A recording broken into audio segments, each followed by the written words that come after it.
I'm on vacation, clearly at Mecca Beach. I think it's just one of the best places to like rest and sit in God's goodness and watch His creation just wash over you. I just made sure of this because it kind of pretty hard.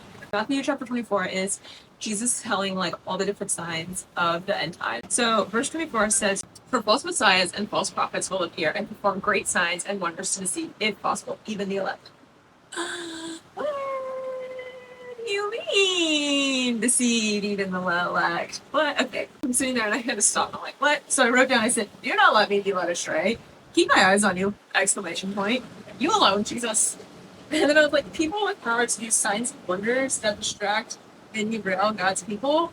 Let me know you, and it came out in all caps, and then I underlined it a lot because I was like, I need to know Jesus. The enemy is cunning, and he comes in and he distracts, and he seeks to steal, kill, and destroy. And so, how do we know God? We want to know who alone Jesus. Because when we know God, we know the truth, we know what the truth is, we know what God isn't. My aunt used to work in banks. They would study regular $100 bills, so that way as soon as a big came in, they would be like, ooh, it doesn't feel right, because they knew what the real one was. It just makes me think, do we know the real God? Do we spend time actually reading His Word, or do we let somebody else's influence and interpretation tell us He is?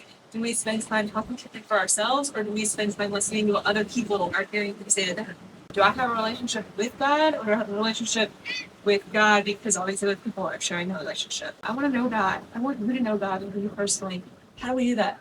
It's in the Bible. We've got to read for ourselves. We've got to learn to understand. We don't understand what we read. God, help me understand what I'm reading. Can you just keep going? How do we learn Him? How do we study? How do we engage with Him?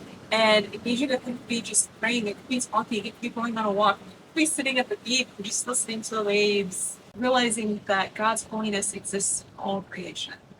So, how do you know God and know God alone?